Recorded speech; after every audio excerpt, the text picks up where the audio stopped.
Hello friends, आज की इस वीडियो में हम अरस्तु यानी कि एरिस्टोटल के इंट्रोडक्शन को देखेंगे। एक सामान्य परिचय को देखेंगे। सामान्य परिचय आपके लिए इम्पॉर्टेंट होता है। सामान्य परिचय के द्वारा आप समझते हैं कि जो भी लेखक है, जो भी फिलोसोफर है, वो कैसा है, उसके बारे में, उसके जीवन के बारे में आप समझते हैं। उसने कौन कौन से सिद्धांत प्रस्तुत किए हैं, शॉर्ट में आप इन सभी बातों को जानते हैं। तो प्लीज़ फ्रेंड्स, वीडियो को एंड तक देखें क्योंकि ये सारी बातें आपके लिए काफ़ी इम्पॉर्टेंट है। अरस्तु प्राचीन यूनानी दार्शनिक था जिसे राजनीति शास्त्र का जनक माना जाता है।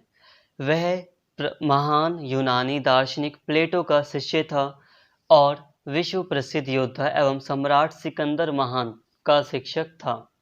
तो फ्रेंड्स, राजनीति का जनक, राजनीति शास्त्र का जनक प्लेटो को नहीं, अरस्तु को ही माना जाता है। अरस्तु को राजनीति शास्त्र का जनक माना जाता है। और अरस्तु कौन था? तो अरस्तु प्लेटो का शिष्य था यानी कि स्टूडेंट था। और जो सिकंदर महान है, सिकंदर महान का आपने नाम सुना होगा, अलेक्जेंडर, या जो जीता वही सिकंदर। तो ये जो सिकंदर है, ये बहुत बड़ा योद्धा था। इसके बारे में आपने पढ़ा होगा, आप इसे जानते होंगे। तो इसके जो शिक्षक थे वो अरस्तु थे। अरस्तु का जो शिष्य था वो था सिकंदर महान। अरस्तु का जन्म 384 ईसा पूर्व में मैसिडोनिया के एक नगर स्टेगिरा में हुआ, जो एथेंस के उत्तर में 200 मील की दूरी पर बसा था। उसका पिता मैसिडोन के राजा, सिकंदर महान के पिता में यानी कि दादा, का राजवैद्य था। अरस्तु का पालन पोषण भी औषधियों की गंध से महकते हुए वातावरण में हुआ, जहां उसके मन को वैज्ञानिक दृष्टिकोण विकसित करने के लिए उचित अवसर और प्रोत्साहन मिला। तो फ्रेंड्स, अरस्तु का जन्म मैसिडोनिया में हुआ था। मैसिडोनिया पूर्वी यूरोप का एक देश है। इसके अलावा जो उसके पिता थे, अरस्तु के जो पिता थे, वो मैसिडोन के राजा का राजवैद्य था। मतलब राजवैद्य थे, मतलब जड़ी बूटी वगैरह का काम करते थे, एक तरह से मतलब दवाइयों का काम करते थे, जिस कारण से अरस्तु के ऊपर वैज्ञानिक दृष्टिकोण का प्रभाव पड़ा। अब जो जड़ी बूटी वगैरह का काम करते हैं, राजवैद्य वगैरह होते हैं, दवाई वगैरह बनाते हैं, तो ये थोड़ा सा वैज्ञानिक दृष्टिकोण अपनाते हैं, जिसका प्रभाव अरस्तु के ऊपर पड़ा। और ऐसे माहौल में अरस्तु रहा जिसके कारण उसने अपना एक वैज्ञानिक दृष्टिकोण विकसित किया।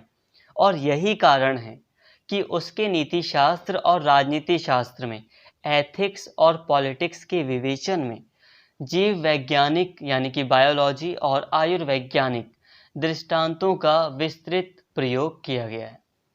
मतलब शॉर्ट में कहा जाए तो उसने अपने ग्रंथों में वैज्ञानिक दृष्टिकोण का प्रयोग किया है, स्पेशली जीव वैज्ञानिक और आयुर्वैज्ञानिक।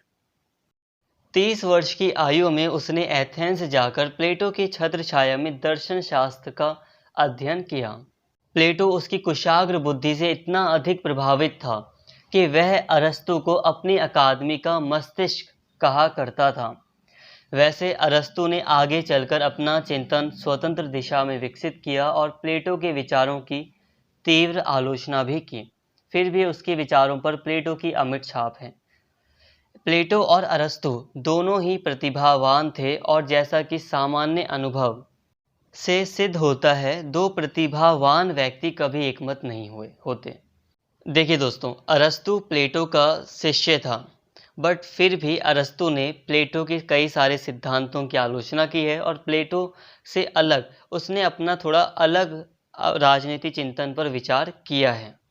तो हालांकि दोनों ही प्रतिभावान व्यक्ति माने जाते हैं, बट दोनों ही प्रतिभावान व्यक्ति एकमत नहीं हो पाए, यहाँ पे ये कहा जा रहा है।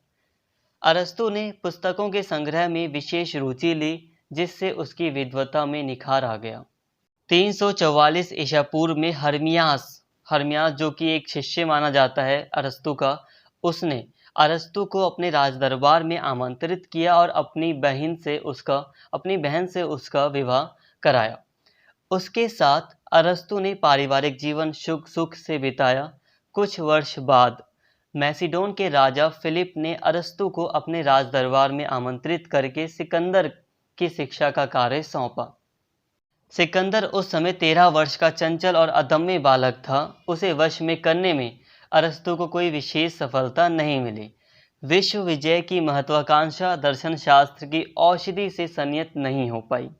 देखा जाए तो अरस्तु ज्ञान विज्ञान के क्षेत्र में संपूर्ण विश्व को एक ही प्रणाली से बांधना चाहता था, परंतु सिकंदर संपूर्ण विश्व पर अपना एक छत्र साम्राज्य स्थापित करके उसे एक जैसे नियमों के अधीन लाना चाहता था। तो देखिए फ्रेंड्स, कुछ समय बाद यहाँ पे बात की जा रही है कि मैसिडोन के राजा ने, वहाँ का राजा था फिलिप, उसने अरस्तु को आमंत्रित किया कि आइए और सिकंदर को शिक्षा दीजिए। सिकंदर यानी कि अलेक्जेंडर को शिक्षा दीजिए, एजुकेशन दीजिए। बट वो एक योद्धा था, सिकंदर एक योद्धा बनना था उसे, तो इसलिए काफ़ी हद तक वो अरस्तु के कंट्रोल में नहीं आया। बट यहाँ पे इनडायरेक्टली बताया जा रहा है कि अरस्तु के विचार और सिकंदर के विचार थोड़ा सा मिलते जुलते थे। कैसे? देखिए, अरस्तु चाहता था कि ज्ञान विज्ञान के क्षेत्र में पूरा विश्व एक हो जाए, पूरी जो विश्व है वो एक प्रणाली के रूप में बंध जाए, ताकि जो ज्ञान विज्ञान का जो प्रसार होगा पूरे विश्व में वो एक सा हो। उसी तरह जो सिकंदर था वो पूरे विश्व को अपना एक साम्राज्य बनाना चाहता था और पूरे विश्व को एक जैसे नियमों के अधीन रखना चाहता था। वैसे दोस्तों, आपको ईशा पूर्व का तो मतलब पता ही होगा, अगर नहीं पता तो प्लीज़ इसका मतलब आप ज़रूर पता कीजिए। बट फिर भी अगर मैं थोड़ा आपको आइडिया दूं तो यहाँ पर जो प्लेटो का जो जन्म हुआ था वो 384 ईशा पूर्व के आसपास हुआ था। तो अगर मैं समझाऊं कम शब्दों में तो यूँ कह सकते हैं कि 2400 साल पहले, आज से 2400 साल पहले उसका जन्म हुआ था। चलिए अब आगे बढ़ते हैं। 334 ईसा पूर्व में अरस्तु एथेंस लौटा और वहाँ वह मैसिडोनियन दल से में सम्मिलित हुआ। उसने सिकंदर के साम्राज्यवाद के प्रति अपने अनुमोदन का भाव भी नहीं छिपाया, जिससे एथेंस के स्वाधीनता प्रिय नागरिकों की सभा उसके विरुद्ध हो गई। वह नगर केंद्रित देशभक्ति के स्थान पर यूनान को एकता के सूत्र में पिरोने की वकालत कर रहा था। देखिए दोस्तों, अब अरस्तु ने सिकंदर का जो साम्राज्यवाद का जो विचार था उसका समर्थन ही किया, एक तरह से उसका विरोध नहीं किया। और वो जब एथेंस गया तो वहाँ पे उसने मैसिडोनियन दल को ज्वाइन कर लिया, जो कि साफ दर्शा रहा था कि वो एक तरह से सिकंदर का समर्थन कर रहा है। अब जो एथेंस के लोग थे वो स्वाधीनता प्रिय थे, उन्हें स्वतंत्रता पसंद थी। वहाँ पर लोकतंत्र वगैरह पाया जाता था, तो उन्हें स्वतंत्रता पसंद थी। बट प्लेटो चाहता था कि जो ये छोटे छोटे नगर राज्य हैं जो बढ़ चुके हैं, ये एकता के सूत्र में बंध जाएं और यूनान का एक गठन हो जाए पूरा। मतलब जो ये छोटे छोटे नगर थे वो उनको जोड़कर एक यूनान को एकता के सूत्र में बांध दिया जाए, वो इसकी वकालत कर रहा था। जिस कारण से जो स्वतंत्रता प्रिय लोग थे एथेंस के, वो उसके विरुद्ध हो गए, वो अरस्तु के विरुद्ध हो गए थे। 323 ईसा पूर्व में सिकंदर की मृत्यु के बाद एथेंस के देशभक्तों में आनंद की लहर दौड़ गई और वहां मैसिडोनियन दल का पतन हुआ। अरस्तु पर धार्मिक प्रार्थनाओं और बलिदानों के तिरस्कार का आरोप लगाया गया और उसके साथ सुकरात की कहानी दोहराए जाने का समय निकट था। अरस्तु ने सोच समझकर नगर छोड़ दिया और 322 ईसा पूर्व में कैलसिस में उसकी मृत्यु हो गई। तो फ्रेंड्स, क्योंकि जो वहाँ के लोकतंत्रवादी थे, एथेंस की जो स्वतंत्रता प्रिय लोग थे, वो उसके विरुद्ध हो चुके थे और सिकंदर की भी मृत्यु हो गई थी। इस कारण से जो मैसिडोनियन दल था एथेंस में, उसका पतन हो गया। और जब उसका पतन हो गया तो अरस्तु को समझ में आ गया कि यहाँ के लोग उसको छोड़ेंगे नहीं, क्योंकि सुकरात के साथ जो कहानी हुई थी वो उसके साथ भी घट सकती थी। सुकरात की कहानी आपको पता ही होगा कि लोकतंत्रवादियों ने सुकरात को मृत्युदंड दे दिया था। तो उसे भी लगा कि मुझे भी ऐसा कुछ दिया जा सकता है, इसलिए उसने सोच समझ के उस नगर को, सिटी स्टेट को छोड़ दिया। हालांकि एक साल बाद ही फिर उसकी, कुछ समय बाद ही उसकी मृत्यु हो जाती है। राजनीतिक चिंतन की चर्चाओं में प्रायः प्लेटो और अरस्तु के मतभेदों पर विशेष बल दिया जाता है, परंतु यह नहीं भूलना चाहिए कि अपने शिक्षक का तीव्र आलोचक होते हुए भी अरस्तु कई बातों में प्लेटो का ऋणी था और दोनों में अनेक समानताएं भी थी हैं। दोनों ने यूनानी नगर राज्यों की अस्थिरता को खतरे की सूचना के रूप में देखा और इसके लिए नैतिक अराजकता को उत्तरदायी ठहराया।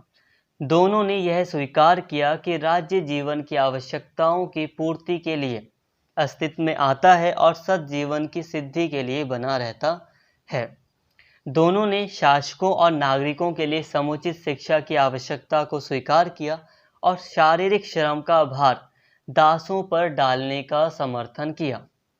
परंतु इन सभी मान्यताओं को वैज्ञानिक आधार पर स्थापित करके अरस्तु ने प्लेटो की तुलना में नई अंतर्दृष्टि का परिचय दिया। तो देखिए दोस्तों, प्लेटो और अरस्तु के जो विचार थे वो एक दूसरे से काफ़ी हद तक मिलते नहीं थे। अरस्तु प्लेटो का बहुत बड़ा एक आलोचक भी था, बट फिर भी दोनों के जो विचार थे, कुछ विचार जो सिद्धांत थे, वो उनमें अनेक समानताएं थीं।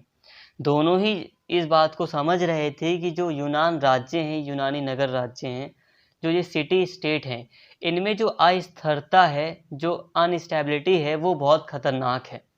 अस्थिरता का मतलब समझ रहे होंगे, जैसे सरकार हट रही है फिर बन रही है, बन रही है फिर हट रही है, सरकार आ रही है जा रही है, तो ये इसको इन्होंने खतरा माना था। और दोनों ने ऐसे सिद्धांत बनाने की कोशिश की जिसके द्वारा लोगों को सद्जीवन की प्राप्ति हो सके, लोग सही से रह सकें।